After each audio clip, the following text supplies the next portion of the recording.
Welcome to a Friday night edition to Taking It to the Nub.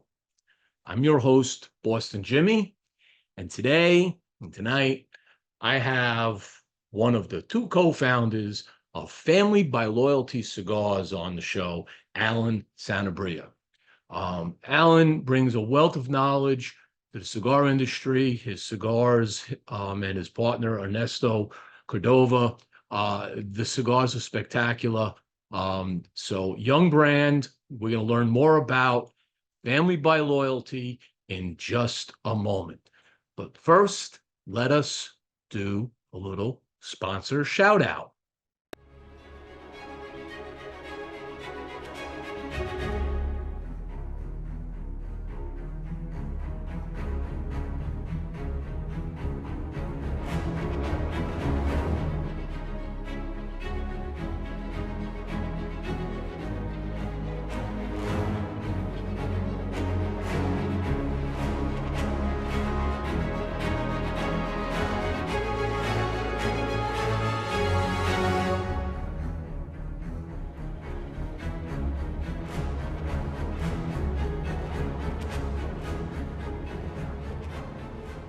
And today's show is brought to you by Casa Cuevas Cigars. In the 19th century, Juan Cuevas, Spanish immigrant from Santander, began what was to be a family business which now spans 4 generations. Like others fortunate enough to live and work in Pinar del Rio province of Cuba, Juan commenced cultivating tobacco, turning it into a successful business. Years later, in the Ciabo Valley of the Dominican Republic, Luis Cuevas Sr., Juan Jr.'s son, carried on the family tradition of handcrafting fine cigars in the family's cigar factory, Tabacalera Las Lavas. Today, Luis Sr. is joined by his son Luis Jr. in the manufacturing and sale of premium long filler cigars. So check out Casa Cuevas Cigars at www.casacuevascigars.com and on their Instagram and Facebook channels. And today's show is brought to you by Perilous, a game of ultimate cigar trivia, where contestants compete to win prizes and gift certificates to purchase their favorite products. You can join Perilous by going to stogiepress.com/perilous and register to be a contestant. Okay, let's bring Allen in.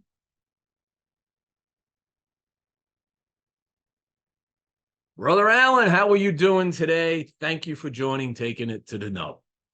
Hey, what's up, brother? How you doing today, man? I'm good. I'm good. The weather is getting super hot here in Florida. We're gonna be breaking records this weekend. We're talking about 100+ degrees and heat index. And we have a hurricane forecast, which doesn't make me happy. We're getting a lot of rain here in Doral, so trust me, I understand. The humidity has been miserable. The heat has been absolutely horrible. But guess what, though? I don't have to turn the pool heater on. It's nice and warm.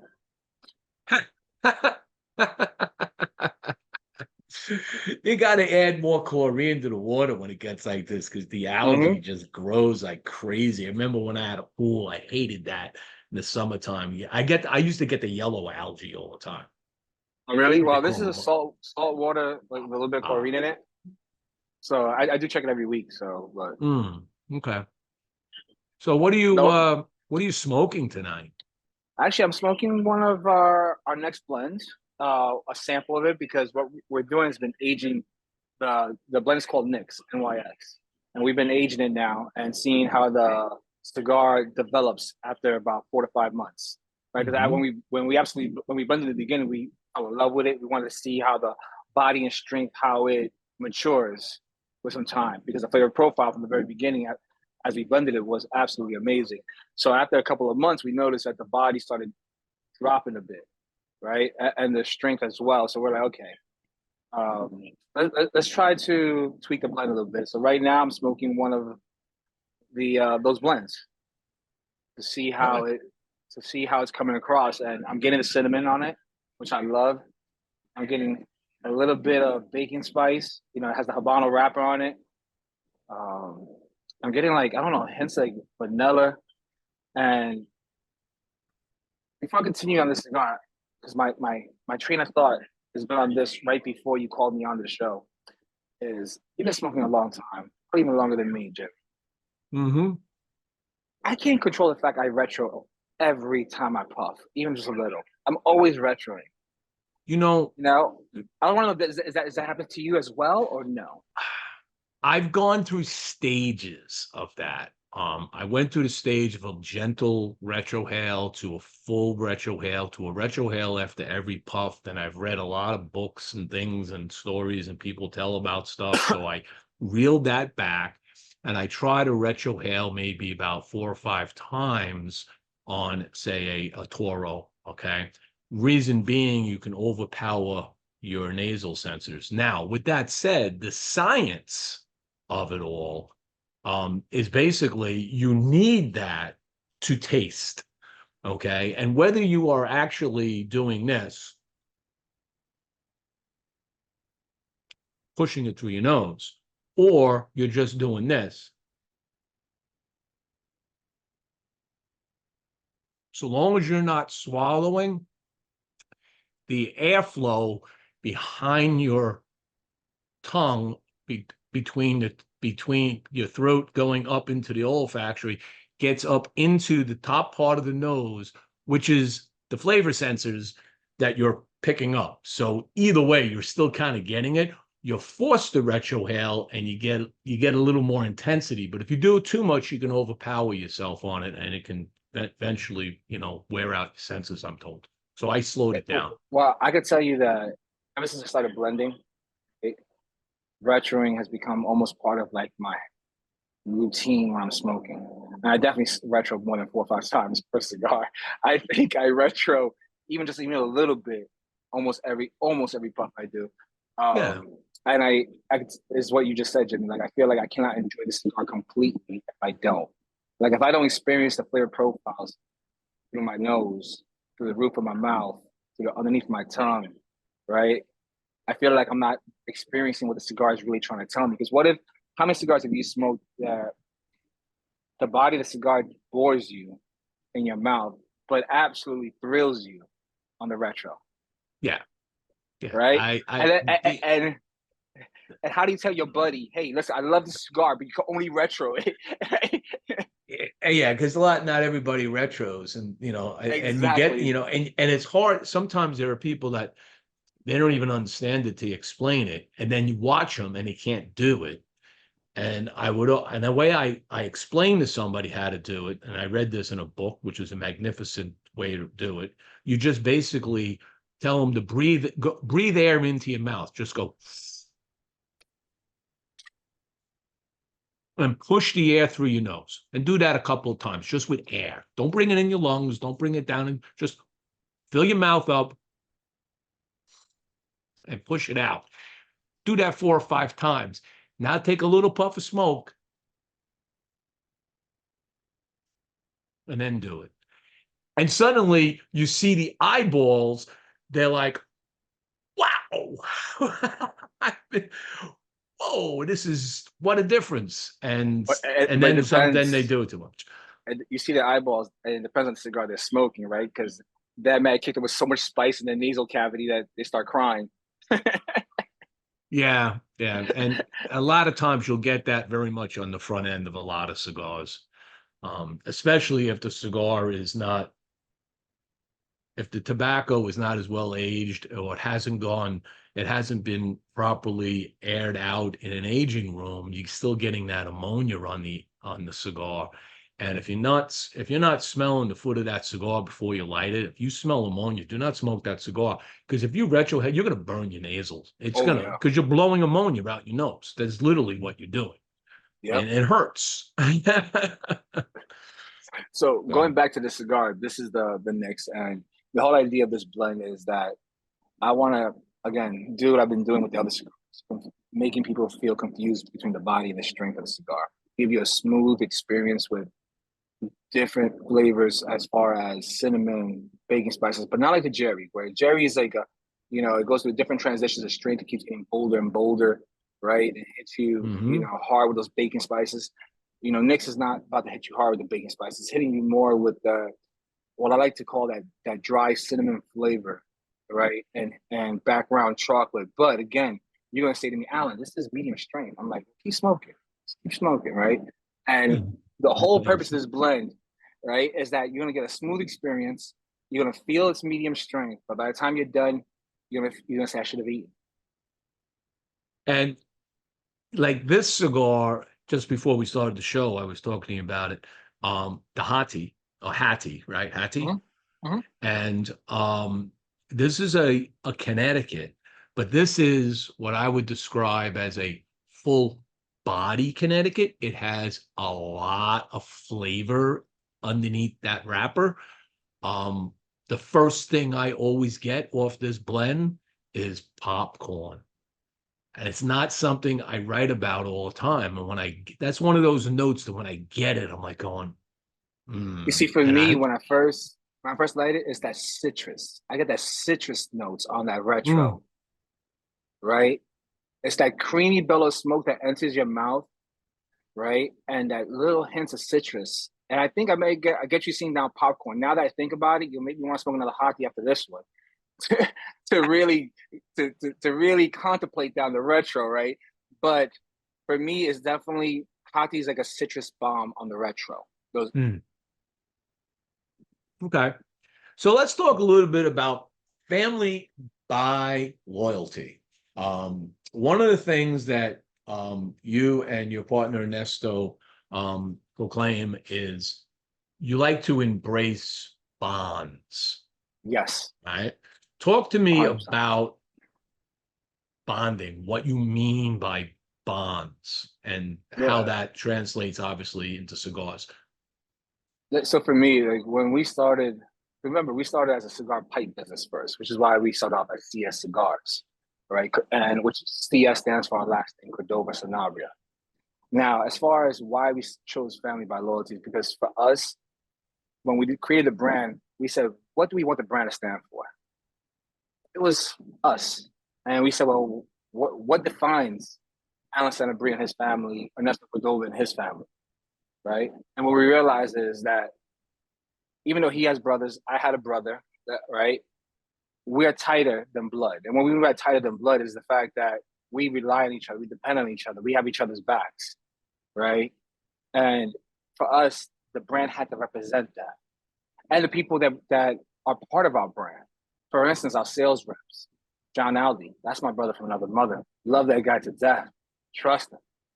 You know, Bill Reiner, another amazing guy, gentleman. Love him to death. He's teaching me so much and just a huge brother, friend, right? And all these people I've met through where? IG, friends of friends, right? Miyagi, who now works for Blackbird. That's another brother of ours, right? So for us, it's not you're the best salesperson to be on our team.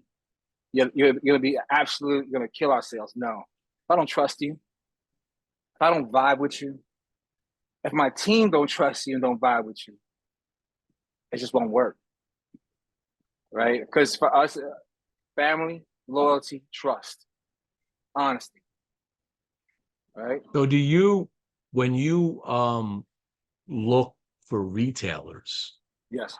that plays into the equation? Well, I always tell Or people is I'm the not the money or is the money green? It doesn't matter at that no. point. Here's the thing. For my guys, this is why my team has my back. They're better salespeople than me, right? Okay. Because if I walk into a lounge and I'm be honest, and I get the bougie vibes or that we don't want to talk to you vibes, I'm not gonna waste your time. I'm not gonna waste my time. I'm not gonna waste your time. I'm leaving, right? Okay. And if I walk into a lounge and I have a meeting, we sit down and talk, and I can tell you're not interested even after the smoke of a cigar, I'm not gonna waste my time trying to beg you for an order. No. What I'll do is I'll go around you. I'll go to all the shops around you. It's gangster, man. Listen. First, I beg nobody. Two, we vibe or we don't. That's what I say to people. Like, I'm not the best salesperson, right? I will go meet everybody, but to me, it's about vibe. I treat people the way I want to be treated, regardless how I'm treated. Okay. And that's fair. You know what I mean? Now you recently talk a little more about loyalty. When you first came out with the brand, Yes. the cigar brand, uh it was family X loyalty. And I Yes. was always confused by the X. I was like, okay, what is the family times loyalty? Family, and no, you corrected me the first time we met. You said no, it's family by loyalty, which plays Yeah. into what you just said. But recently you removed the X Yes. from the branding. Um, why remove the X? Because our first PCA 2 years ago, on the first day of PCA, we got a cease and desist for our just because of our ex. And we all know which major corporation does that, right? Hmm. I don't have to say it out loud. Um, and yes, if you ask me how I felt about it, ooh, I was seeing red that day. New York side of me wanted to come out real quick on that floor. But looking back, yes, we spent a lot of money on the rebrand. We've lost a lot of money when you think about it, right? But at the same time, we are blessed that they did that. Absolutely blessed. Because Jimmie, you tell me your personal opinion. You look at our old branding versus our new branding, I love this. I love this. right? Okay. It's night and day. It's got the wolves. It's got the wolves on it, and Right. I guess we should talk a little bit about the concept of the wolf and family loyalty. Yeah, well, the wolf came about because and I give credit to that to actually Jonas from Blackbird, right? Jonas is Hmm. like, Alec, as your the the band, what is it you want to represent you? Family by loyalty, I get it. And I was like, I don't know. He's like, what animal you love? It's like, easy, man. Wolves, dogs, always my whole life. And he's like, well, duh, wolves stick by what you believe in. It's a loyalty, right? And it clicked. It was like, oh, yes. And then the designer that we were working with at that point, which was his designer as well back then, says, hey, what do you know about Nordic mythology? I said, a little bit. He goes, what about the wolves? I said, not so much. We'll Google it. And I started researching it. And I was like, oh, yes. Right. And I was like, all right. Wolves, again, I have 5 dogs of my own. Anybody who knows me knows I'm a dog lover. Wolves. If I could have a wolf, I would. Trust me. Uh, Well, do you have a German Shepherd or a no, I have Husky I have or a Siberian Husky. yeah, I have a Husky, so that's as close you're gonna get to a wolf in my Yeah, book. I have a Labrador mixed with a pit bull, a Siberian Husky, and 3 little tiny dogs. Holy cow, you have a household. You're like my brother, man. Listen, when I Like tell you I love dogs, and if I tell you a quick story about that, so where we get the wolf from, is that growing up, I was raised in and out of homeless shelters with my mother, oh right? wow. And we were one of the poorest of her 11 sisters and brothers, and from my dad's side, we were the poorest. So my mom and I were constantly bouncing from homeless shelter to church to whatever. So I didn't believe in family. The word family meant nothing to me. But I had a dog, and my mom always, got me. My dog meant everything to me, right? My dog had my back. So for me, always it was dogs above humans until I met my wife. And then she showed me, hey, I'll show you what family really is. And then when she showed me Uh, what family really meant, and then I've been with her for now, 25 years, all the friends that we have that my kids call aunts and uncles, those are all best friends of ours. Those are our ride or dies. it's all part of your wolf pack. Yes.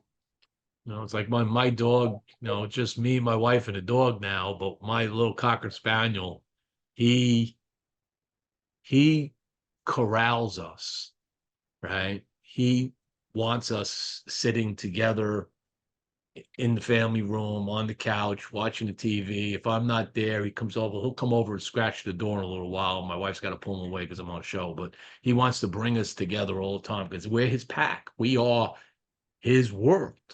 right? Yeah. And then, it's funny you say that. That's the reason why we start off with one dog. I said to my wife, babe, we need another dog. She was like, I said one dog.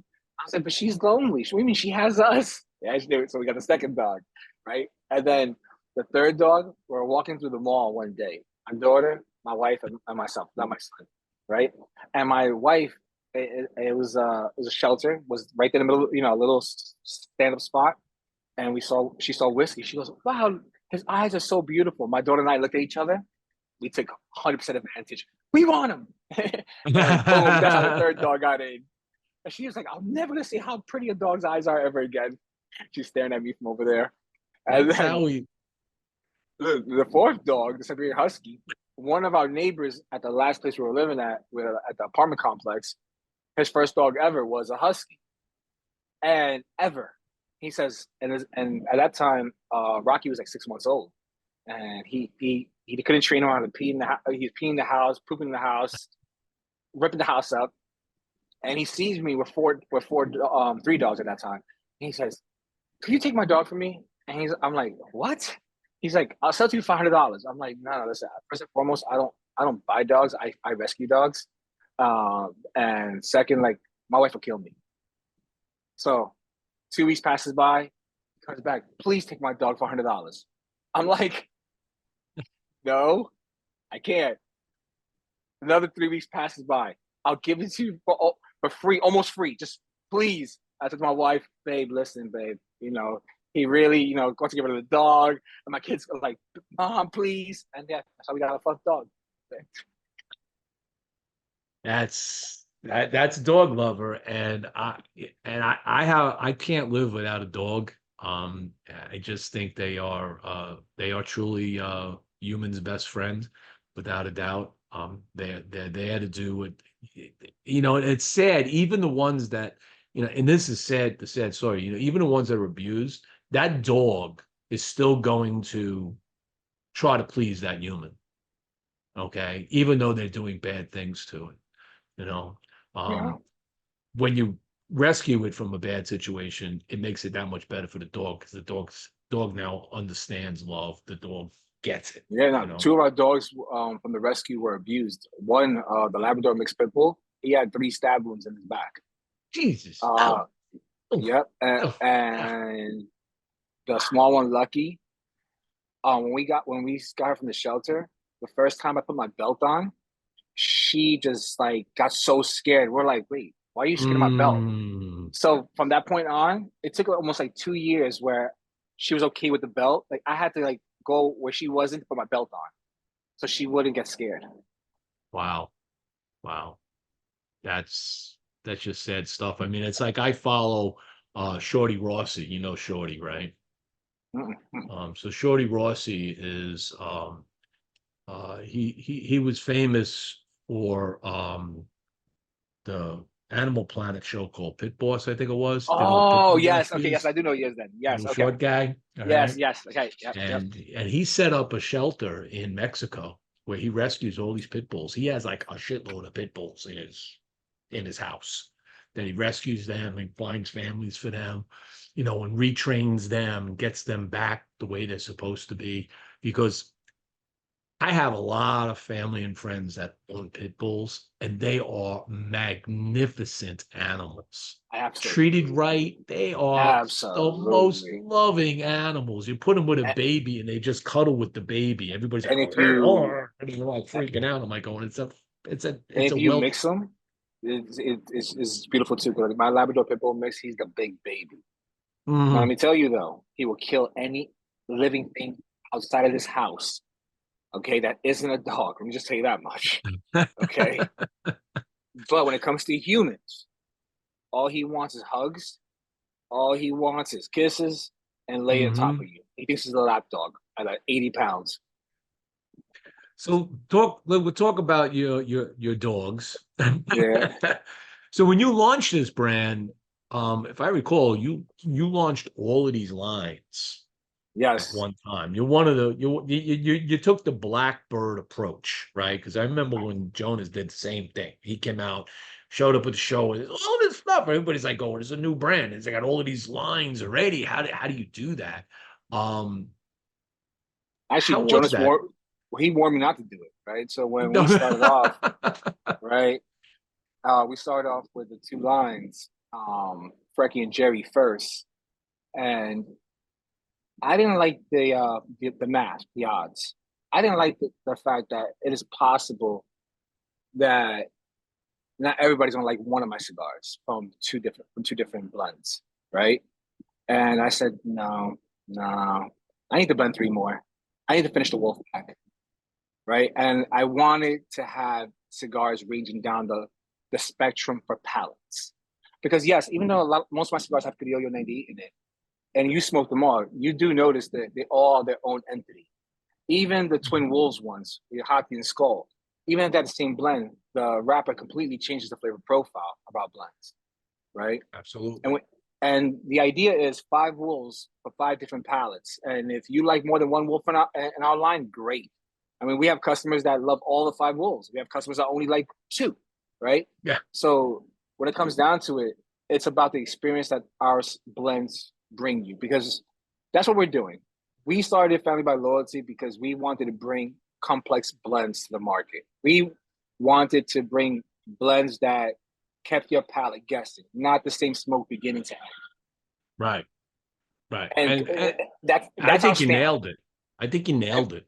Thank you. I mean, we got advice from people who says, hey, you have to have a flavor profile. You have to have your certain thing that says this is Family by Loyalty. I said, listen, the stamp approval of Family by Loyalty is that you notice that cigar is different from beginning to mid to end. You know that's us, because that's how we blend, right?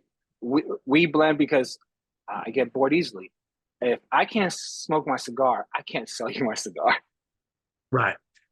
And And right and now, all your brand and all your reps, your salespeople, they all need to know that profile of every blend you have. They need to be able to express that to whoever they're talking to.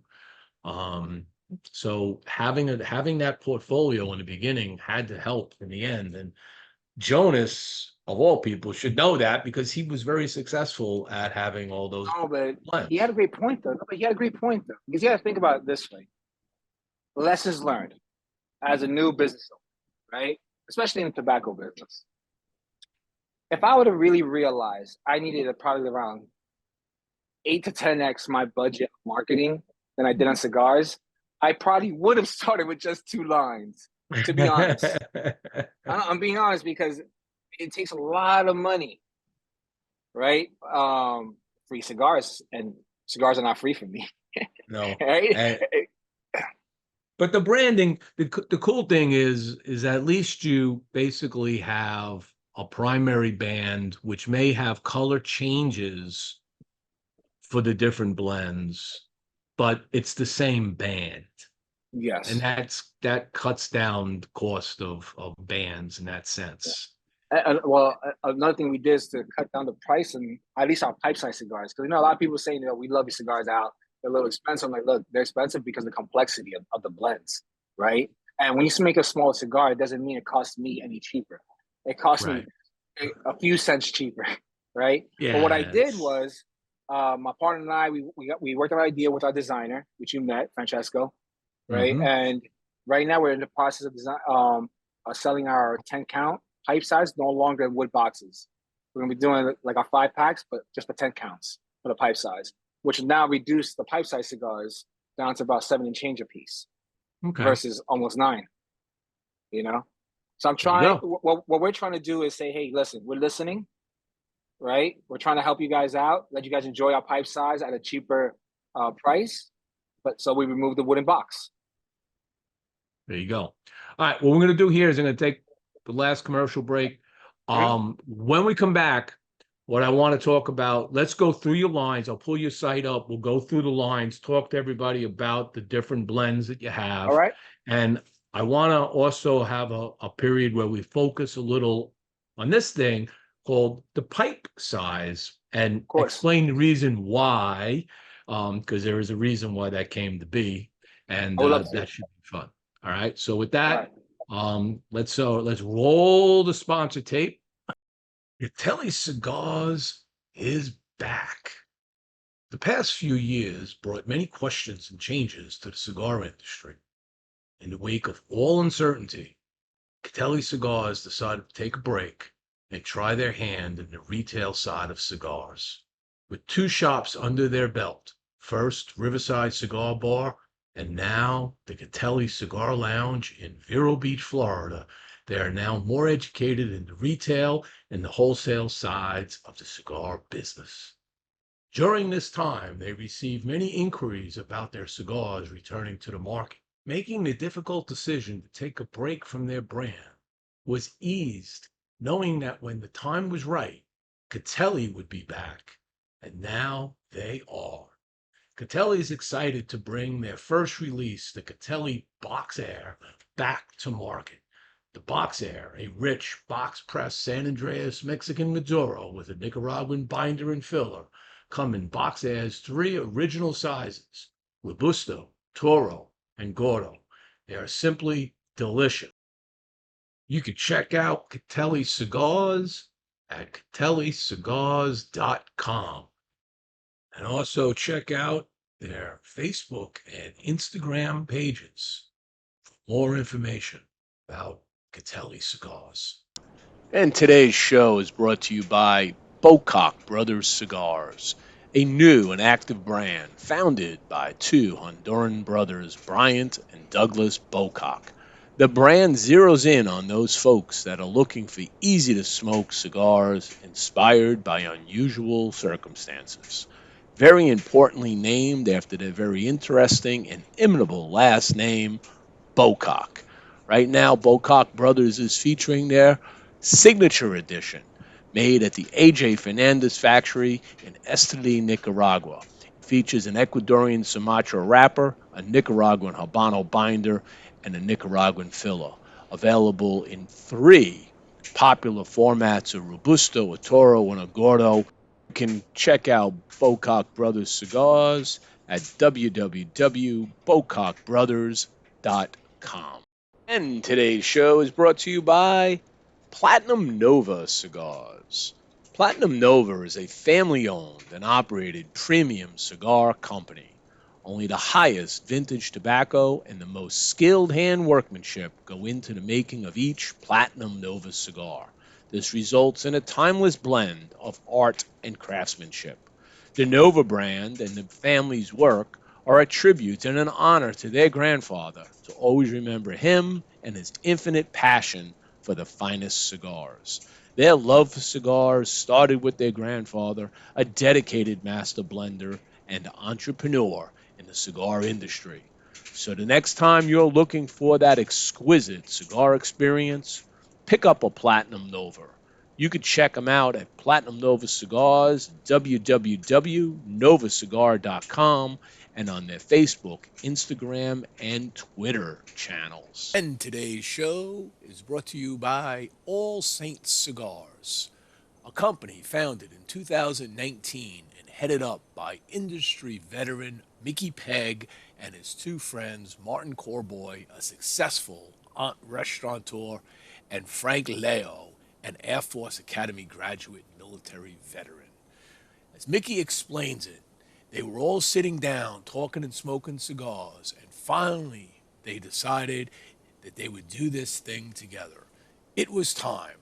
Mickey said, I decided if I'm going to work hard at it, it should be something I love. Besides, a tough day with a cigar is better than a great day doing anything else. Soon after, they began the process of launching All Saints Cigars, jokingly referring to themselves as the Holy Trinity, St. Michael, St. Martin, and St. Francis. They chose for their logo the cross of St. James, the patron saint of Nicaragua, the country where their cigars would be produced. You can check out All Saints Cigars at www.allsaintscigars.com. Okay, let's get back to Allen. So let's look at your site. And your site actually looks really nice. You did a really Thank good you. job on this. So I'm going to just share the screen here. Big shout out to my web designer. Oh, yeah, it's always good. My wife's my web designer, so I just put the content. She manages the rest of it. So this is your site, Yep. familybyloyaltycigars.com. Yep. let's go through your cigars. All right. Yep. Uh, talk about what I'm smoking. The Hati. Well, the Hati is one of two twin wolves. So Hati and Skull are the chaser of Mani and Saul. Hati being the chaser of Mani, aka the Gray Band, right? Hati being one of the twin wolves that has the same binder and filler as Skull, the exact same blend. The binder being a Criollo 98 and the filler being Corojo and Nicaragua Ligero. Now, of all our five cigars, Hati has the least amount in the filler, but it's still a powerhouse. When I say a powerhouse, as far as body, not necessarily in strength. When you're smoking the Hati, in the pipe size, basically you're smoking it at the midway point, and that's where you're gonna get a lot of spice on the back end, a little pepper. You're gonna still get those vanilla notes. You may even get some hints of dark chocolate in the background, right? But at this point, it is definitely a full body, but around the medium strength, right? If you smoke it in the Grand Toro, it'll take you through the changes and transitions of the cigar as far as the body and strength. It starts off premier in the Grand Toro. It starts off, in my opinion, citrusy sweet, right? And now you're gonna make me smoke another one after this call to see if I get that popcorn. But that's a bit about Hati. And again, one of the big things about the pipe size versus the Grand Toro, on all of our cigars, pipe size will put you right in the midway point because again, the way a cigar starts is not the way it finishes. Okay. Then we go to the Geary. Yeah. So Jerry's actually one of my Jerry. favorite. Jerry's one of my favorite from the five lines. I love that Ecuador Habano wrapper. I really, really do. Right. And the Criollo 98, I mean, it's a staple in the Dominican Republic, but it just goes so well in almost any cigar. And in the filler, we have Criollo 98 again, Corojo, Pennsylvania broadleaf, and Ligero from Nicaragua. And I think if I'm not mistaken, Esteli. Jerry from the very beginning, he liked that cigar. From my palate, and since I retro on almost every pot, it is baking spices galore, right? In your mouth, you don't have a little bit of pepper, you don't have the sweetness, you don't have full bellow of smoke saltiness, definitely a lot of saltiness. And then on the retro is for me, you get that nutmeg, that cardamom, that baking spices, that vanilla. And as you keep smoking, Jerry, it's definitely when it starts off the Grand Toro, it's mild in strength, but it's already at a medium body from the very beginning. And by the time at your second, third, going to the final third, you're like, wow, this cigar has really changed. Full body, right? Closing on a full strength, more medium plus, right? And it takes you on that flavor journey. It's absolutely one of my most favorite cigars to smoke. So what is the lore of Jerry? So Jerry is also a twin wolf, but he's a twin wolf of Frecky. So Jerry and Frankie are the left and right, the voracious ones of Odin, which is why Frecky and Jerry have the most transitions in strength and in body with all of our lines. Because those are his protectors. So then we go from there, we go to the Fenrir. All right. How do you pronounce that? Fenrir. Fenrir. Do you ever have problems with your retailers trying to understand the names and how to pronounce them? Yes. Okay. All right. I'm not the only one then. Okay. Yeah. Fine. So Fenrir is our big daddy. So Fenrir, let me just say the whole idea behind Fenrir. Fenrir was the last cigar we created.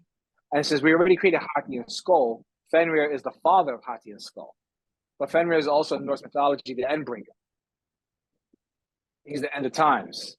Oh. So the idea behind Fenrir was I'm a big fan of the MBK of Blackwork Studios. Okay, I'm a huge fan of that cigar. And I'm also was a huge fan of Padron 1926, number 48. Me too. So when we came up with Fenrir, it was me, my partner, and a good friend of ours, Sergio. And that cigar was blended for that flavor profile. It won't match the MBK or Padron as far as strength is concerned. But the flavor profile, the dimension of the cigar, so it is a box press, pigtail cover foot. It is an Indonesian Sumatra wrapper and binder. And in the filler, you have Cubano 98, Corojo, and Nicaragua Ligero. And Nicaragua Ligero is not from Esteli, from Jalapa. So that cigar, from the moment you light it, it's just sweet, and pepper simultaneously, smooth retro, right? And it fills your palate with those darker earth tones and even floral tones on the retro, smooth. Okay. It's an amazing experience. It's one of our best sellers. Actually, it sold out. It went on back order, and we're waiting for the boxes to come in so we can start shipping out to retailers again from the factory, because that is our best seller. And you got to think half the price of a Padron, and that's a tough problem to have. The next one is the skull. So the lore on the skull. The lore on the skull is similar to hockey, right? So they're twin wolves, except Skull's a female wolf, right? And Skull is the chaser of Sol, aka the chaser of the sun, the devourer of the sun. So Skull's binder and fill exactly the same as hockey, but the Cuba Brazil wrapper really changes the flavor profile of that cigar. You don't get the citrus notes and the cedar notes that you get in hockey, right? You get more of those darker earth tones, chocolate tones. You still get that sweet, creamy smoke. And in that retro, you get some of that, like what I consider some of that black tea, dark chocolate. It is our second bestseller of the 5 lines. Right? And another thing about hockey and Skull that I didn't mention about hockey, but I'll mention about Skull, is that both those cigars are any time of day cigars. You can have it after dinner, before dinner. You can have it breakfast with a cup of coffee, because they're not full string cigars. They're medium to full in body, but not full string cigars. At medium plus, at medium the best. I'll tell you that I am drinking it's a Sicilian Rosso wine right here. It's kind of a bold wine. It's got rich notes of dark plum, some mocha and blackberry, and it's going very well with the hockey. Yes, it is. And let me see this. I love hockey with a cup of coffee and Skull. But one thing I would say to you guys is when you're smoking any one of our cigars, keep in mind, most cigars to get transitions out of, you're paying a high price, 20 plus. There's few lines. There's boutique lines that do what we do as well. But when you come with our smokes, you're smoking for experience. The whole idea behind our smokes is that it stops you and you attract, say, wait, the cigar's changing. It's not the same, right? And that's the whole idea behind every blend that we create.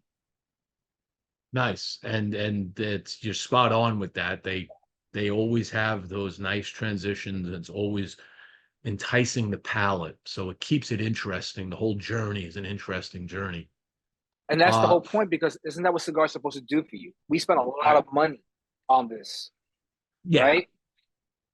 This is something that we enjoy, but it costs. Hey, we work hard for this money, right? So when I smoke a cigar, my own blends, other people's blends, we work hard for that money. So the whole idea is that when you're smoking, the cigar should entertain you. Are you not entertained? And you should be entertained for a good hour and a half at least. Exactly. So let's go Frankie. Frankie, the twin brother of Jerry, the other voracious wolf. Frankie is another bestseller out there. It has multiple transition strains. Same blending as Jerry, but because that Mexican San Andres wrapper, complete different flavor. Now, I don't want to say complete different flavor profile, because you're gonna get the chocolate, you're gonna get the vanilla, you're gonna get some of the pepper, but you're not gonna get any of the baking spices, right? You're not gonna feel like you're in a baking in a bakery. When you're smoking Frankie, it's more like, okay, you're gonna get slight chocolate undertones in the very beginning on the Grand Toro, right? You're gonna get slight vanilla tones. You're gonna get creamy sweetness, some saltiness, right? But the saltiness is minimal because the San Andres keeps that, that the dryness on your lips, right? But as you get to that second third, that's when Frankie starts to shine. Because once you get to that second third, all those notes start to exude, and the strength profile starts to increase rapidly, and the body.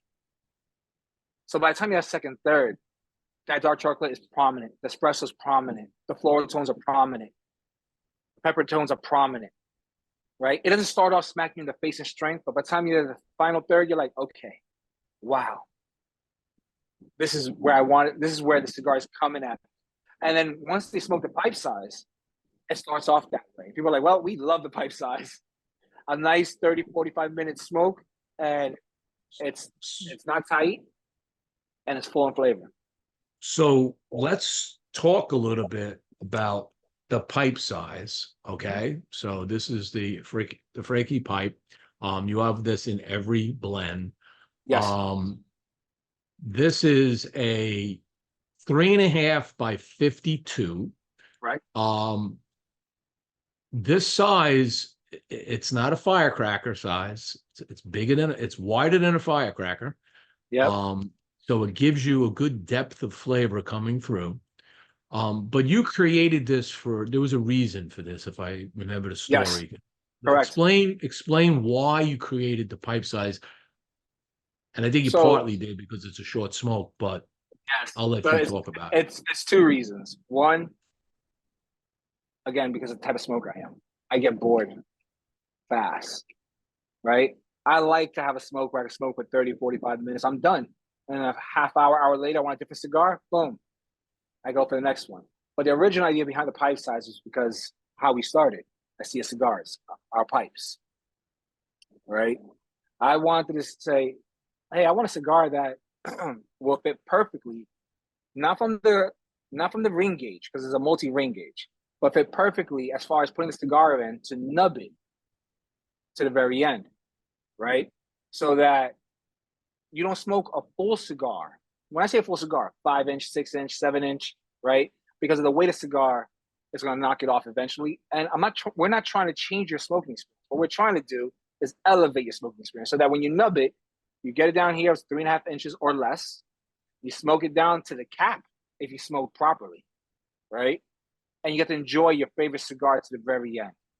And with the pipe, you get the airflow, cools it down, so the shorter you get, don't have to worry about really getting hot.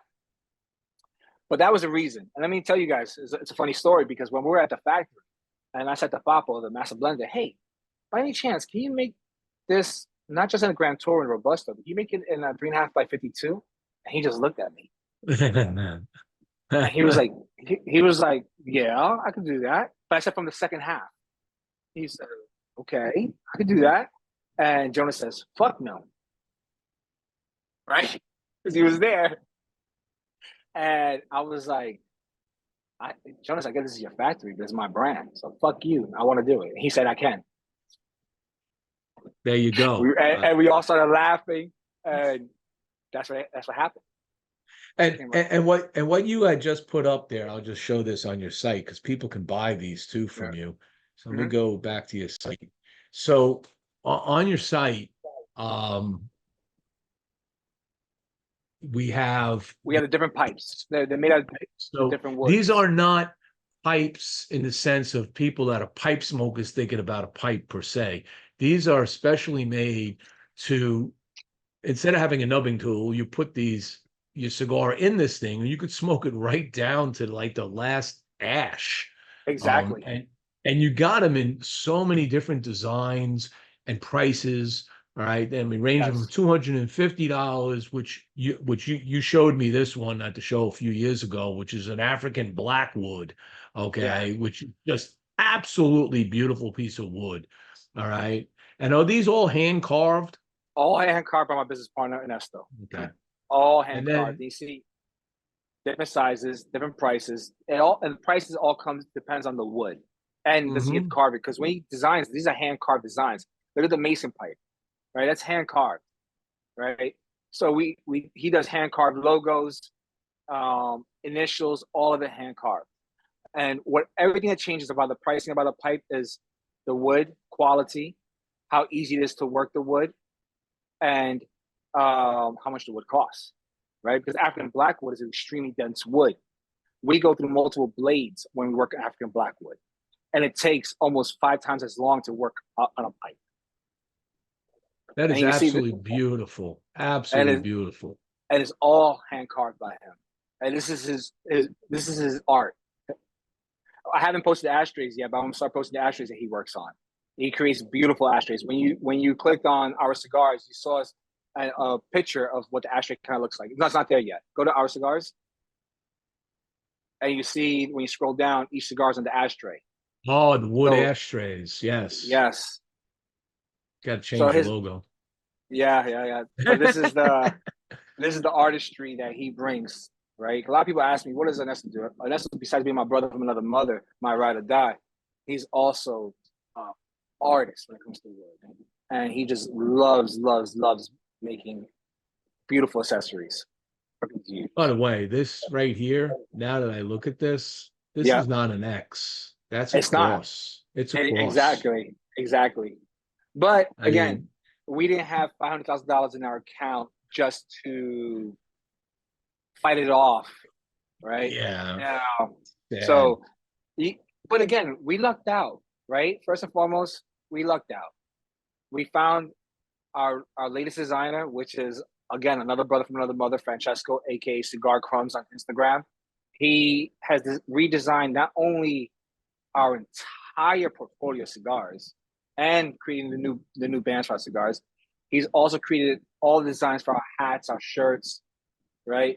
So between his design mind, my mindset, blending, my partner's designs, handiwork with wood, we're just creating art in everything that we do.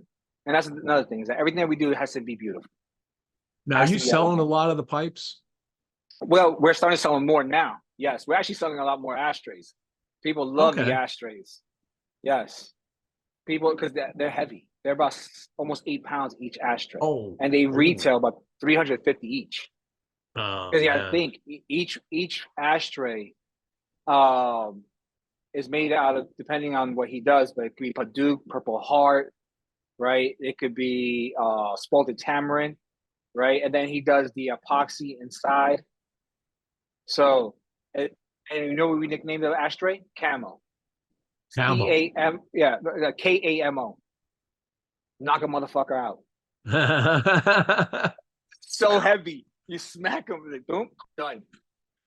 Does so one of the things I always have issues with ashtrays, especially the normal, ceramic ones with the logos inside. I tend to use those, especially if one out in the patio is always cigar butts in it, and then I got to clean them all out, and it rains on it and gets dirty, and you got to clean it, and it never cleans out right. How does the wood ashtray with the acrylic hold up to that? Well, the wood ashtray with the epoxy has held up really nice too, but not to outside. We tell everybody this: like, these ashtrays are not meant to be outside. They're really meant to be an indoor ashtray, Right. right? Because they're wood, moisture eventually, right? So yeah, they're not meant to be outdoor ashtrays. Yes, if you have a covered terrace, maybe, right, a covered patio, right, and with the epoxy and the veneer that he applies on top of it, that should be a fine. But it wasn't made to be outside, because otherwise we wouldn't be using wood. All right. But the cleaning of it, they clean up It's pretty, it they cleans up clean pretty up, pretty simply. they look pretty pristine when you're done, because Yes. that's always been my issue with ashtrays. And believe me, I got more than I The want only here. thing, And I just, I'm not gonna lie to you, I haven't tested doing, like, putting the cherry into the epoxy. I haven't tested it mm, out yet, so yeah, I I need wish to test people that wouldn't out. do that. That. But sometimes you lean it. You lean Yeah. it, No, leaning and is fine. I've done the leaning, but I've never intentionally. You know how some people do this? They put the cigar yeah, right into it. I don't get They're that. so They're a I don't cigarette know. smoker. So I'm gonna tell you some things about the future of Better by Loyalty. So right now we have a good sales team that between South Carolina, North Carolina, Indiana, Connecticut, we're running the East Coast. We're actually opening up new shops practically every week, which is Oh, amazing. wow. Blessings to Yeah, you. yeah. I haven't updated the retailers list in a few weeks, so I have to start updating that. That's beautiful. We're also working on a budget friendly lines, right? So $10 and under, right? It Well, won't have as many transitions, but let's talk about that for a second. So that's a okay. good topic. The lines that we just went through, your core line, what is the price ranging we're talking about? So the core line, the new official price range is between 7 and change for the pipe size up to 14, So right? 14 is the The Grand largest of the Toros, yeah. The Toro. Grand Okay. Toros are 14. The Robustos are 12, right? Okay. And the pipe They're in size the are going to be wheel. around 7 to 8 and change. Now with the no longer having wooded boxes, having the cardboard boxes, right? Sure. So that's our core line, right? So that's our middle of the line right there. We're also right now they're still aging. I'm still smoking one a week, making sure how the blend matures to release 1 to 2 budget sticks this year. They won't have as many transitions in strength and body, but they will have some transitions. And there'll be more. They'll start off, instead of starting off on a mild in strength, they will start off either mild in strength or medium plus in strength. So we're planning to come up with a mild and a full. Okay. But again, the idea is it will have some transitions, but not as many. But the idea is that our $8 sticks will compete against the $10 to $12 sticks. Okay. Our $14 sticks compete against the $18, $20 sticks. Because again, is the way we blend. And it's hard to create a stick with transitions and keep it under $10. It's very difficult. And to make a profit. Yeah, right. So now, you having any issues right now in sourcing any leaf? Yes. I hear stories about Ecuador is a big issue. No, we're great 4 out of 5 lines. So guys, if you don't get your hands on Skull soon, it's about to be on back order. I will not change the blend of Skull, and I will not put a immature leaf on the wrapper. So once they're sold out, they're gonna be sold out until we get more aged Cuba Brazil leaf. And that's not an easy leaf to come by. Yeah, so and we're not a big believer in changing the blend. Everybody loves it, so we're not going to alter it. What's the average age on the wrapper? On all our sticks, the average is 3.5 years. Okay. It's between 3 and 5 years. All right. Okay.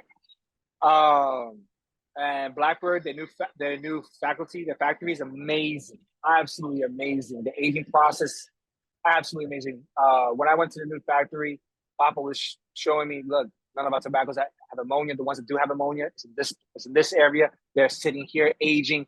He took us to every room, and we were blending with tobacco that's already been aged, right? Ready to go. And it was an absolutely amazing experience. And just talk about another thing is we're blending a budget line with Blackbird. We're blending also another premium line with Blackbird, which is the one I'm smoking right now, the Nix. But we're also in the process of blending a cigar with BAM Cigars. With Ish. Yes. We'll get some amazing leaf from exotic places that most people don't get it from. Exactly. So right now we're in the process of blending with him as well. So guys, you haven't seen any new lines come up from last year because the last year literally was dedicated to the rebranding, right? Okay. The entire 2023 was pretty much, and part of 2022 was rebranding. That's why we had no new news, no new cigars, because we had to focus on the rebranding, right? And now 2024 is about getting our cigars into different retailers and now coming out with new lines. Right. And the idea is we want to target the budget friendly. We already have a core line that's in the middle of the area, have a budget friendly line, and maybe one cigar in the premium line for 2024. And then we'll see what the future comes for 2025, 2026. But we do have other blends that, again, we're aging, we're testing them out, see how they come out, because we're planning on blowing your mind away. We have one blend that the first half tastes one way and the second half is completely dealt in the different direction. Right? Yeah. Okay. Yeah. So I've had some cigars like that, and they're fun because you're smoking it and you're getting this experience. It gets down around that midway point, and all of a sudden it's sometimes it's not even subtle. Sometimes it's just like boom. It's like a whole nother cigar. They got 2 cigars in one. Yeah. Like, hey, this is great. And that's what we did. We did with this one particular blend. So I'm letting it still age. I want to make sure that it still has the same experience after 6 months, right? But if that continues in the process that we did, man, everybody smoked a cigar. I got a chance to taste it, was like, oh, this is a killer, right? Because of the way it changes. And it changes, but again, when you're blending cigars, you could be a master blender.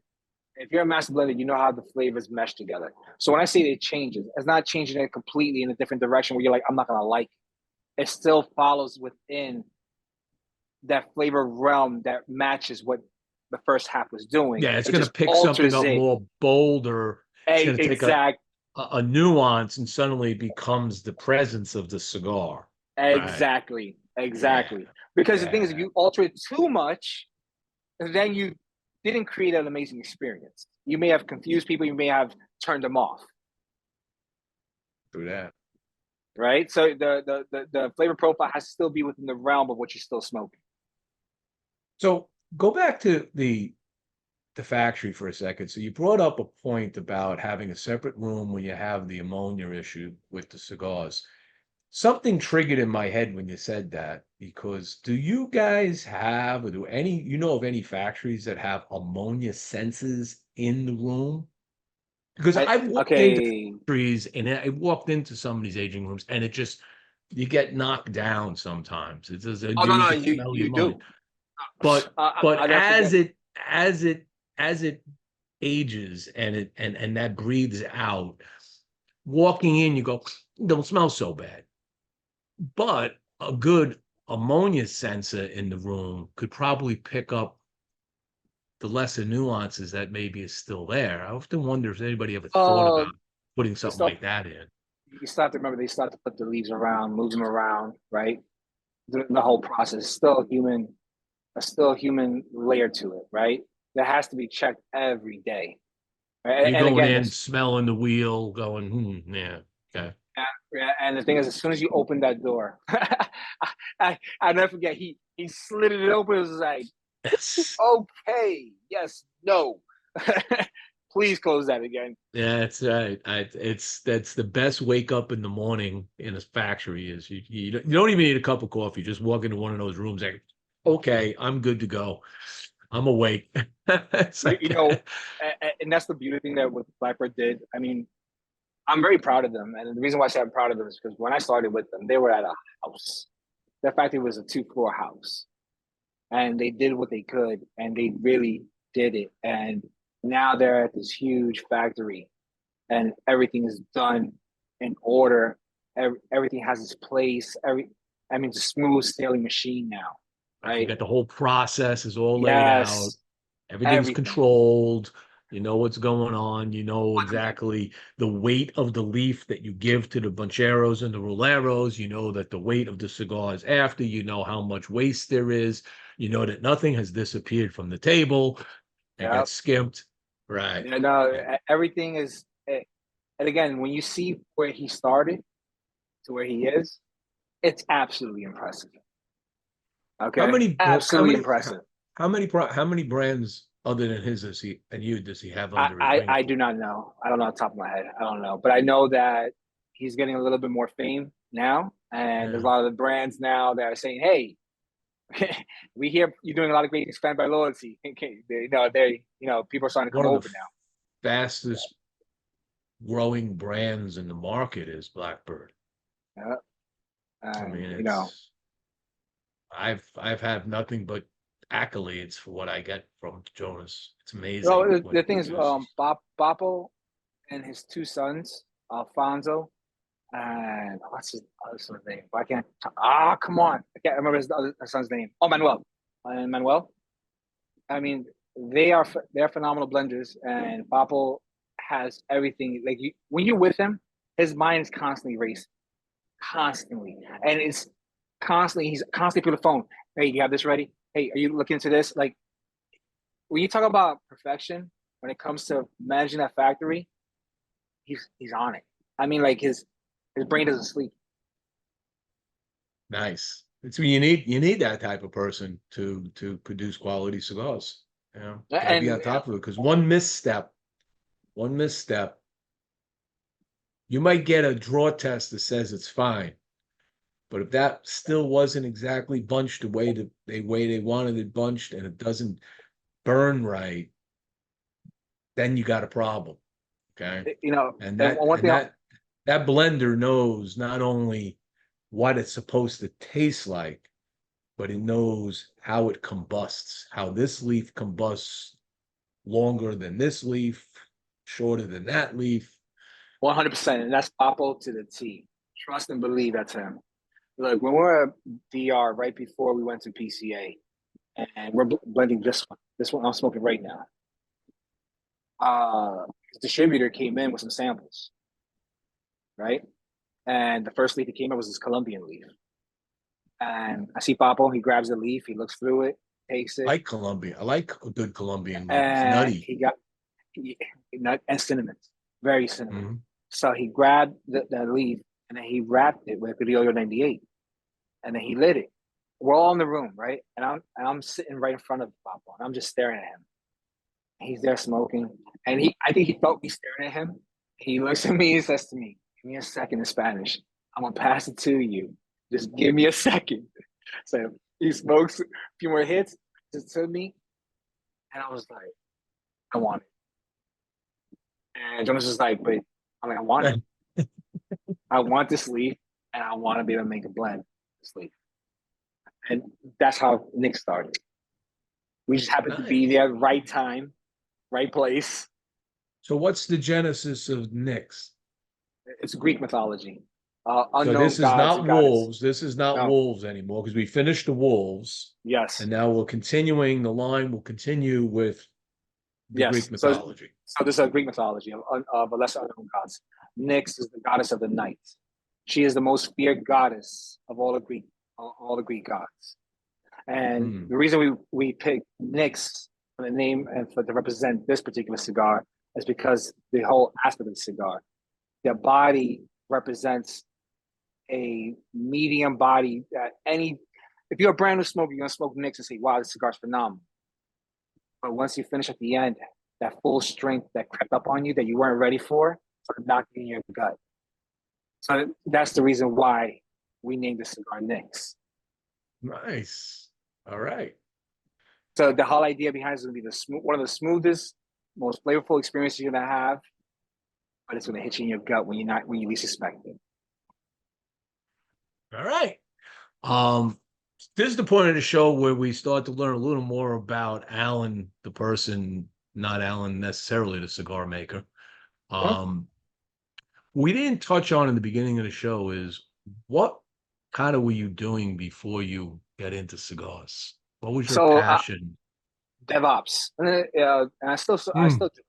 So DevOps engineer, because in the cigar brand business, let's be real, it doesn't make money until you have a certain amount of storage, a certain amount of volume, right? And I don't want to take it from the cigar business in order to feed my family.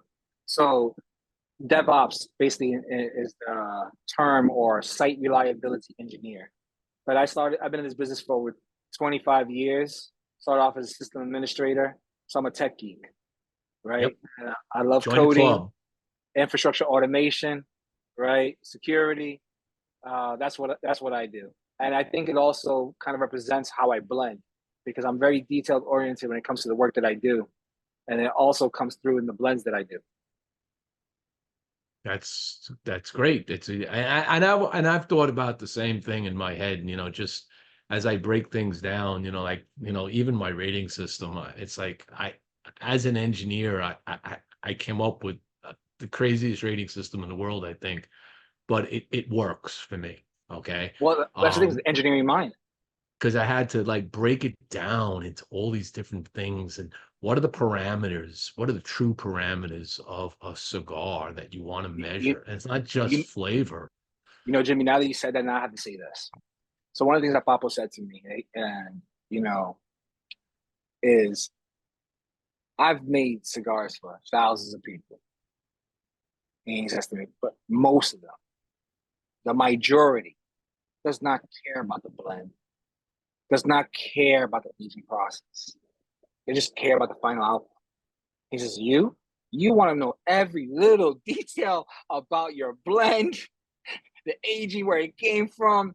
I said, yes, because eventually I would like to earn the title of a master blender.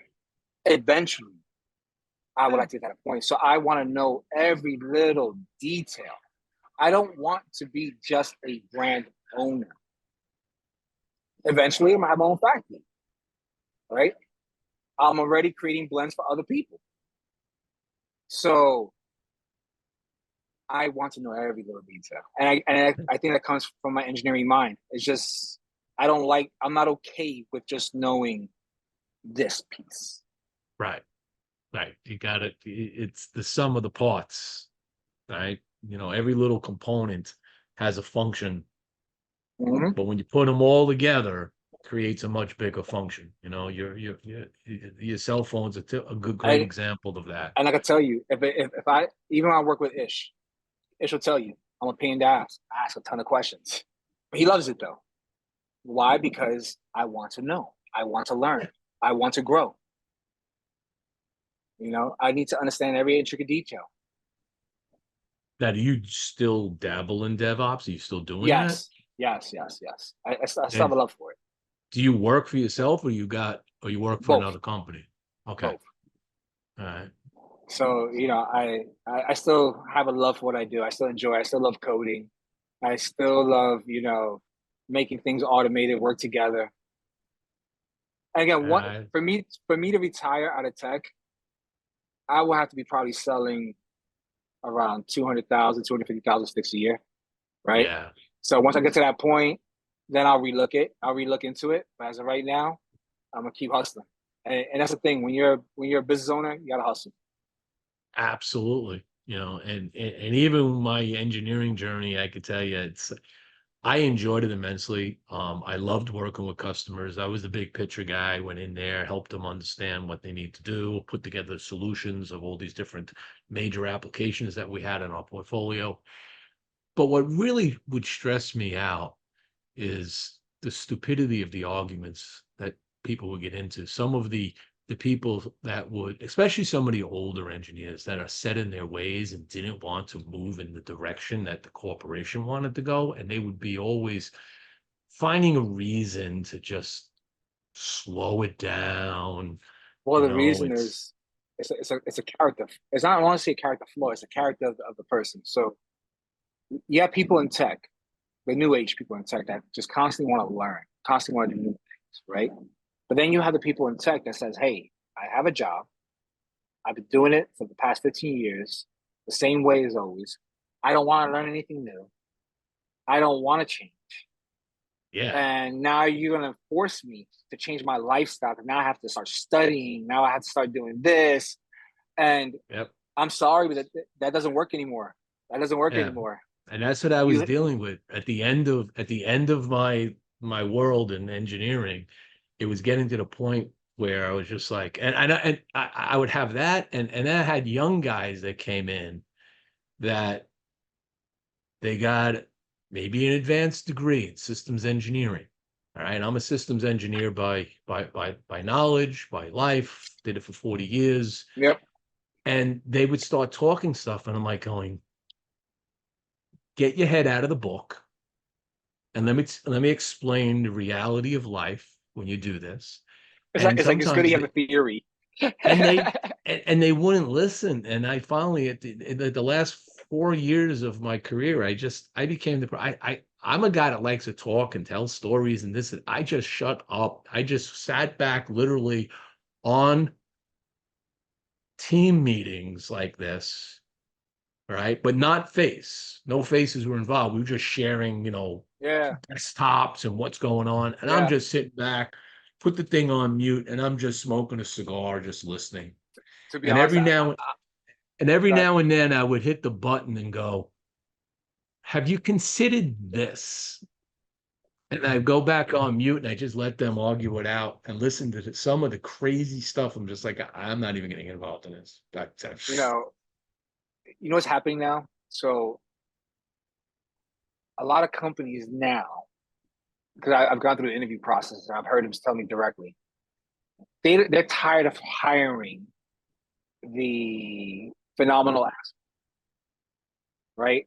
The phenomenal assholes are dying because companies don't they lose more people working with someone who thinks they're or maybe they are extremely intelligent, but they have zero EQ or negative 100 EQ, right? And in this day, EQ means a lot. And a lot of companies today, they want you to be smart, but they want you to be nice. They want you to be humble, right? They don't want you losing your ish over chat or anything else. Yeah, no, very, very, very, very true. you know, You know, and we're still in that cycle, as always will be in the tech world, where new people are going to come in. They're only going to be there 3 to 5 years, and they're moving on somewhere else. You got more new people, and then you got a few people that stick around a little longer. Guys like me that stick around for 25 years and lost all my hair and just. you know, I'll just change something real quick. Looking at your shirt, which is the shirt that we gave you, Family by Loyalty. For those of you that heard the story that we were Family X Loyalty and now we're Family by Loyalty, but if you look at the logo on his chest, you can still see the X if you look correctly on the anagram. Oh. and of course see if I can get the back here. Yeah, loyalty is thicker than blood. I Yes. love that. My wife didn't Yes. understand what that meant, and I had to explain to her what it's really all about. She goes, "Oh, 'cause she's a marketing person." She's like, "I don't get it." And when So people realize there was an X there, they're like, "We love what you did there." I have to give all the credit to my designer. All the credit. there you That was go. his idea. When you're not doing DevOps and doing cigars, which is probably keeping you busy and up all night, what do you do in your downtime? Do you like, I mean, you got your dogs, obviously. We know you're a dog lover, but you into any, like, you listen to music, you're Well, watching I streaming don't really. things, or I spend a lot of time with my wife now. So one of the biggest things that I think the biggest mistake I did when I started this business is that I became so focused on the business and kind of lost focus on the family. If you think about it, which goes in the opposite end of what Family by Loyalty family means. by loyalty. Yeah, and I had to reel myself back in, right, and start saying, okay, now listen, you got to figure this out. You got because one of the hardest things I've had in my life is it's hard for me to find a middle ground. I'm either 0 or 1,000% in. I don't know balance, right? I'm that type of person that I go all the way in. So a lot of my free time really is with my wife, spending time with each other, whether it's reading a book, whether it's watching a show, whether it's just talking. I love working out because I want to get my body to where I've always dreamed it would be, and I work Yes. on that, 5 out of 6 days of the week. And besides those two things, that's it. It's just spending time with my wife. My kids are now older. My daughter's 20, going 21. My son just is about to graduate high school on Tuesday, right? So it's really right now is like, guys, you're grown. You're gonna do what you gotta do. Mom and dad are acting like we're teenagers. And right? That's what happens. Yes, trust Yeah, me. And it's a it's really fun thing to watch the dynamic of the family be like, huh? oh yeah, oh no, listen, my kid said, we're kind of lonely because like it's you and dad are always together when dad's not working, right? And she goes on me with the road trips now, so she's been really being part of the business as well. So my wife and I said to him, look, you guys are eventually gonna move out. You guys are starting your own relationships.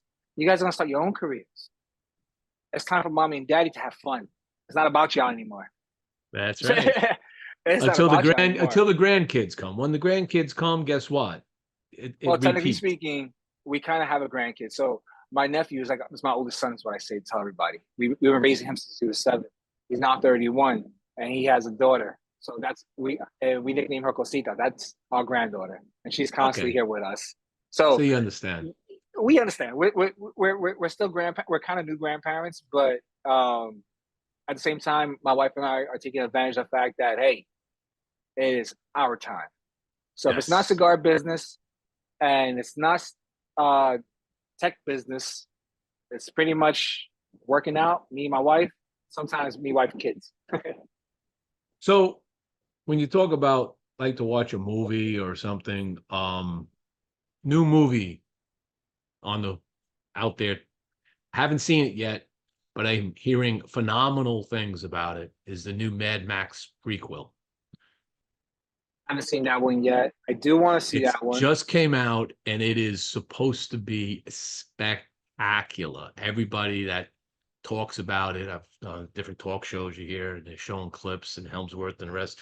These guys, these cats are just, and they talk about how it was Helmsworth, I think, is the star in it, right? And he, Yeah. he's Australian, and he was on Colbert last night, and Colbert asked him about being Australian and how they how that they take that in Australia. He goes, let me explain. America has Star Wars. England has Harry Potter. Australia, we have Mad Max.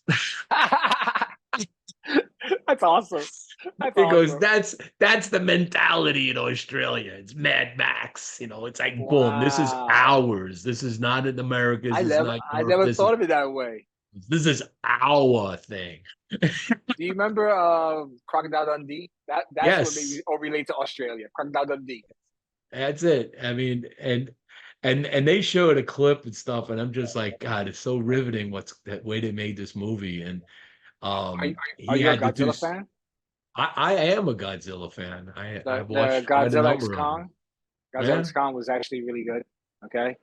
Uh, I and my wife, we both did not like the new Planet of the Apes, and I loved every Planet of the Apes that came out, the new ones, and the latest one.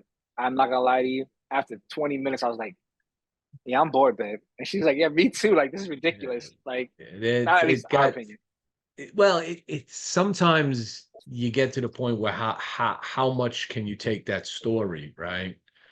I mean, Yeah, because the original Planet of the Apes, right, tells the whole story of the ship landing, and the yeah. changes and all of that, all the way down to the Statue of Liberty and the and everything after that is just cut a slice out and let's go deeper into this part of the storyline, right?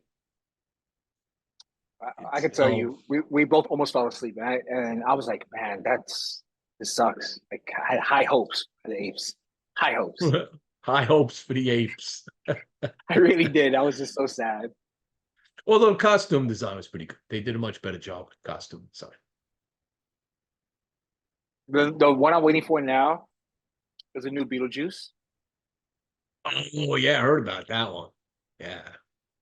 God, I want to see that so bad. The new Transformers. I didn't I know think about the new Transformers. it's not a Okay, it's a movie new though. It's like a car. I think a cartoon. Oh, Uh, all right. but that there's some new movies coming out that I can't wait for. We're AMC, what's it called, pass holders. So my wife and I, that's one of our pastimes. We go to movies. Yeah. Get free popcorn and just yeah. We enjoy If that. you're an AMC member, there's a lot of payback on that. We did that for a number of years. We stopped obviously during the pandemic and nobody was going to movies, so we stopped Yeah. doing it all. And now we have to start looking at movies again. We go out maybe once every 2 or 3 months. We go to a movie in a theater because I'll watch stuff, and like what was the last movie I saw? God, I can't remember. But the one before the last movie was Barbie. Barbie. Oh, okay. I haven't seen that yet. And I don't know why. I haven't. I and was like, and I'll be honest, I liked the Barbie movie. I thought it was an entertaining movie. okay. Okay. It wasn't one where I was falling asleep. There was all kinds of things going on. Yes, there's an undercurrent story. I get it. Okay. But in the end, it was the feel good kind of story, and What we about need that once in a while. TV shows? What TV shows do you like? So my wife is always streaming. So when I get out of here, I usually go in the family room and she's like 3 episodes into a stream, right? So what's the latest one that she was watching? I'm terrible with names. I gotta remember this. It was a new series. On what streaming service? Oh, it would have been on Amazon Prime, I think. Was I don't had watch too many one. shows on Prime. I And watch a lot then on Apple TV or Netflix. Like on yeah, Apple TV right now, you have one called Dark Matters. Amazing show. yeah, haven't My seen Dark goodness. Matters. Oh, amazing. Amazing, amazing. Talk about a mind. Yeah. I like Yeah. shows that you can't guess what's gonna happen. Well, yeah, if things get predictable, it's like, it is boring. You know what I mean? And But then it's like you already know what's coming because you already predicted it based on what's going on. and I So think as engineers, we do that more. We're constantly we do evaluating it. what's happening. Yeah, we analyze everything, everything. It drives my wife crazy, because I go into analysis paralysis sometimes. I overthink stuff. And she tells Listen, me that all the my time. And I'm like going, part of my whole life was based on Murphy's Law, right? So I was the guy that always said, well, if this component fails, what happens? Well, the failure rate is this high. Okay. But if it fails, what happens? We need to know that. And we can make a decision business wise to allow that to fail at that point. But if it causes a catastrophic problem, you better have a backup to switch over to so things don't fail, so airplanes don't fall out of skies, like we see today, which is troubling to me as an engineer to be watching the aerospace industry, which I came out of, to be like, something's not right. Something when wheels are falling off planes and panels are blowing out sides of airplanes, this is not a good thing from an engineering perspective. And when you're in the aero business, it's even worse because there's only two passenger jet manufacturers in the world. That's it. It's Boeing and Airbus. That's it. Well, I was gonna say to you, because of the way we are, and my kids, they hate watching movies with me. Like Dad will tell you they'll tell you the whole plot within 20 minutes. He's like, I already know how it's gonna end. Unless it's a good movie where I'm like this. Okay, wait. Not sure yet. Not sure yet. But it's just funny. Oh, so let me show you guys. So I was smoking the pipe. I stopped smoking at this size. I could have gone lower. Look at that. But I was Look at done already. that. And without burning my fingers, without just the pipe itself.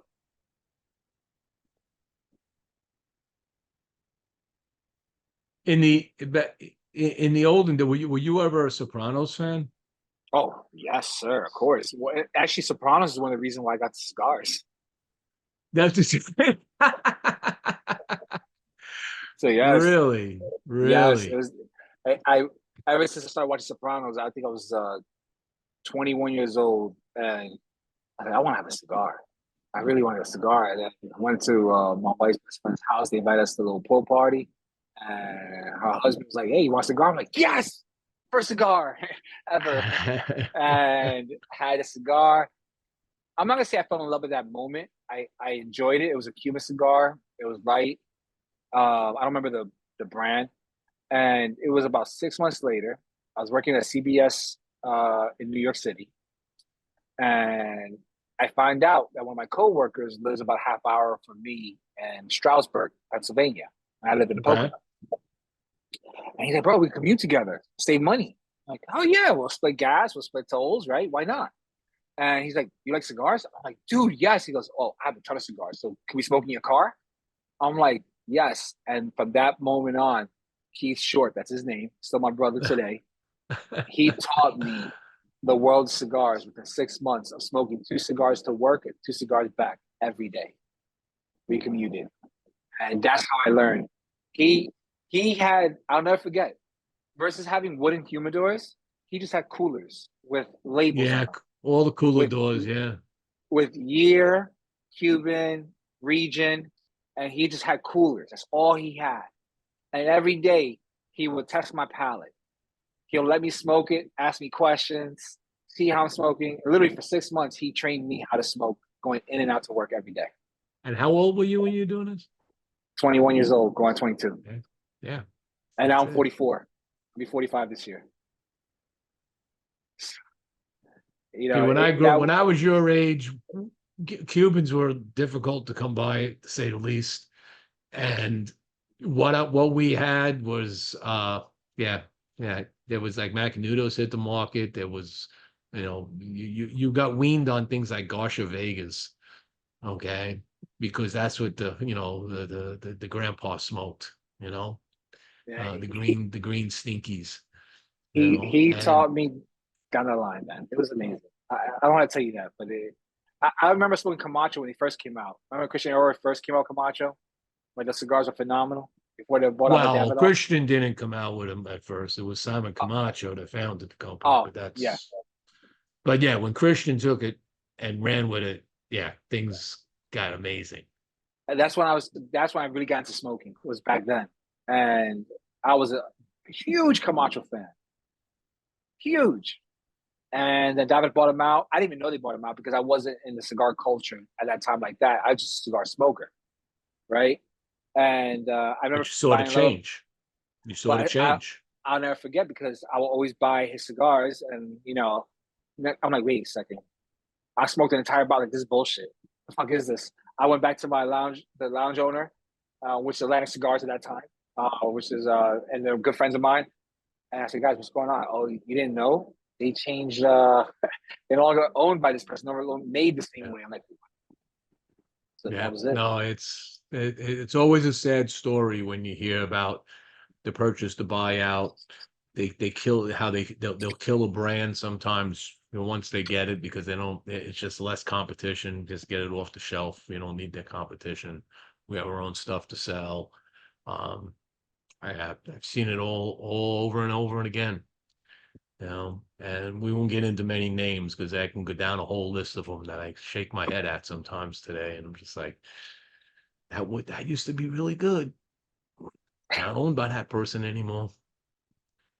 So don't sell. But I tell the people all but the time. but in hindsight, I will tell you this. Take it for what it's worth. Good friend of mine, very smart businessman, told me, he says, Jimmie, there's only one reason you start a business: So to sell the business. You don't need to know a lot about the business necessarily. You need to surround yourself with people that know the stuff, and you create a business, you make it successful, and you sell it. And you could be selling cigars today, and tomorrow you could be selling tea. All right. But you could be selling the damn best tea in the world because as a business person, how to market, how to do this, how to do, you got all the skills from to all build a these business. successful businessmen that I've spoken with, I've been picking people's brain because again, I know what I know and I know what I don't know. And one of the biggest things that I've heard over and over again, like, I don't have to fail. You don't have to fail, but keep learning from your failures until you win. Absolutely. Right? Yeah. Keep Learn. learning from your failures until you win. Don't get demoralized. And it's hard sometimes, guys. It's hard. Oh, yeah. Right? Oh, yeah. He's like, but once you got the recipe, the business recipe in your head, that's it. Yeah. Once you have the Well, recipe and you get one right, you can now build many successful businesses back to back to back. You just yep. have to get it right. Yep. And I'll tell you, funny you bring that up because I've been struggling with that with this perilous show. Mm-hmm. Right? Because I'm having a very difficult time filling a slate of contestants, and I've been getting a lot of feedback. And the number one feedback I get is generally, I don't know enough. I wouldn't be a good contestant. Basically summarizes it that way. And I was like, so in my head the other day, I said, maybe this is not something where I have to put a question and you got to know the answer. Maybe it's a question with 4 answers that you pick from. Okay. So I Because the have to thing is, change the because you got to think format of it this of way. how it's asked. So Jimmie, you got to think about it this way. What's the percentage of cigar smokers that are like you and I, that are what we call smoking enthusiasts, people that stay on top of everything, versus just cigar smokers? They just smoke cigars. They go to their local lounge. They don't even order online. They just smoke at their lounge every day, right? Yeah. So it's understanding that you have a few two different markets. thousand out of the 2 million that are quote cigar smokers. Right. Exactly. We got what, about 2% of the population are quote cigar smokers, meaning that they smoke a cigar on a Saturday at the barbecue with their friends. Exactly. They're not smoking every day. They're not smoking 3-4 cigars a day. Yeah. they're your not show's dissecting targeting. stuff. Yeah, your show's targeting literally cigar enthusiasts, right? Right, They're right. they're your daily smokers, but you're like they want to know everything about tobacco. They want to know everything about what they're smoking. They really enjoy it. It becomes a craft. It becomes something that a hobby for them. Yeah, Yeah, yeah. but most cigar smokers are not like that. They're not, and I unfortunately have learned that. Yeah. So, and I tell people is if they want to register for the show, the information's out there. You can go Maybe to, what you got to do, and we can talk offline about this, is have different segments of the show for different cigar smokers, right? Maybe have a segment of the show for the non-cigar enthusiasts, right? And see how that works yeah, out, yeah, right? yeah, So in order to bring more people to your show. Because yeah. again, you got a cigar enthusiast, and now you have to try to grab every cigar enthusiast out there. Then the cigar enthusiasts, how many of them are brand ambassadors or just in it for their own? Right, So then you got to sift through those. right. And then you got a logistics problem of getting three lined up for a taping of a show on the same day at the same time. I mean, that whole, because I don't have a big enough slate, it's going to be like, okay. So I haven't back burning it completely. I basically said the registrations are open.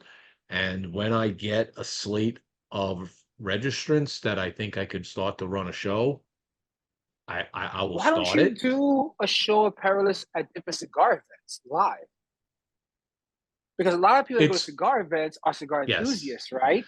So why don't you do that to Yeah, start off? partnering with shops, Not okay, just shops, partnering not with just shops. I'm talking about events. or I'm talking about events. like, yes, because not shops, events. Think of it Right, this way: when you go to the Smoke Inn or the Great Smoke, right? Get a table there, and actually, because you have people that go there are real cigar enthusiasts, and then right, you do live taping there. I think that's going to help out because now for the customers that are not following you on IG or Facebook that are there, they're going to now know who you are. A, B, they're going to be excited to do it because they're there for a reason. So I think that what you got to do is actually get a booth at these events, and or if not a booth, try to host a show. Talk with the people that are hosting the show. Hey, I want to have this little area. I'm not selling anything. I'm just doing this. right, right. I That's think that'll that be a great way to really get your show up and out there because now you're literally targeting directly the cigar right. enthusiasts. Yeah. Yeah, I that's a know good that's good feedback. you live in Florida like me, man. We get so many events every Got year. tons of stuff I could pull from, and like even like I said, even with shops, you go to shops and have like events. They all have events, right? They have a brand coming in like you. If so Family by Loyalty is coming to XYZ cigar shop here in And that's Florida. yes, dude. Like And even I you and and I I could do an bring event. and I partner with brand owners, say, you know what, let me bring this in and instead of doing a raffle, we run a show where we give away shit on at the I shop. I I would say I would try that with you definitely because that way you get the local people involved, excited, they get to learn something as well, and Right, they get to buy cigars. But I think that if you want to really increase your exposure, yes, stores, but I think the events. I right. honestly, Jimmie, I really think you need to get into those events. That way you get a massive exposure at each one. Because we had the script flipped, right? The idea was get the traction with the show online Yeah. and then take it out to the events because I felt that to do it really cool at an event is having a set. Yeah, but you All have to remember right. something. It's something that I learned the hard way. Okay, Jimmie, you've been in this business longer than me. So we're in a tech field, and we think that everybody's gonna be out there on IG and Facebook. That's a fallacy. That's a huge absolute lie. Yeah. So that's the problem right now. The problem is that you're doing a tech thing in a human related business, right? So my opinion to you, hit as many events as you can with your Yeah. show. Yeah. Get get that notoriety. You got to do what I have to do. Go to the events. Go to You the gotta go. stores. Got Gotta to hit do the it. road. Gotta hit the road, drive You just have around, to, just go on the Jimmie. You road, just go have here, to, boom, boom, boom, boom, boom. Jimmie. I mean, you don't have to. As much as that, you and I would think, hey, we're in a tech world today. Remember, the massive cigar smokers are like 40 plus. Yes, we have 20 plus and 30-year-old plus smokers, but not like the 40 plus. And how many of those Right. 40 plus are actually constantly on Facebook, IG, and They're different not. forums? You could see the They're same not. people all the time. Exactly. Same people all the Exactly. time. So I still think your show can really blow up because I love your idea. I love what you're trying to do with this. I just think that you made the same mistake I did, and which is thinking that everybody's on tech, and it's not true. Yeah. It's just not. All right, so we are at the we're well beyond the bottom of the hour, second hour. So with that, I will give you the last word. Well, hey guys, if you're listening to the show, watching us to this point, that means you really enjoyed this, and I appreciate it, and I thank you for your spending this time with us. A, B, you gotta come and listen to Jimmie, man. He knows his cigars extremely well, and not only he's a fellow geek like me, right? But you could tell he puts his heart and soul into this. So know that any advice he gives you comes from him directly, not because anybody's paying him money. This is what he enjoys, what he does, right? So, and if you guys want to experience, listen, everybody makes good cigars. I'm not gonna tell you no brand makes good cigars. A lot of great brands make great cigars, even small boutique brands. Especially this decade. Exactly. And I have a lot of good friends today that are brand owners that I have much respect for. But here's what I'll tell you guys. If you want to enjoy an experience, come check our cigars out and keep track of what we're doing because everything that we blend is about the experience. There you go. FamilyBuyLoyalty.com. Check them out. If they get them in the shops, if you can't find a shop near you, hit them up. They'll tell you where you can find them. So with that, that's our show for tonight. I want to thank everybody that's been watching, those that are watching it now and in the future. And I want to thank all our sponsors because without them, the show's a bit harder to do. At least it pays the bills for running all this software.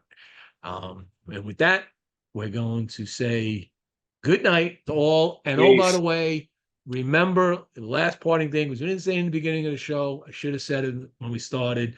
Don't forget, Monday is Memorial Day. It is not Happy Memorial Day. It is Memorial Day because we are remembering those that died so that we can do all of this that we love. So remember them 100%. on Monday. If you're cooking a hot dog and a hamburger or a sausage, remember it's because of them that we have the freedom that we have in this country to do what we do. So with that, 100%. I want to thank everybody. Thank you.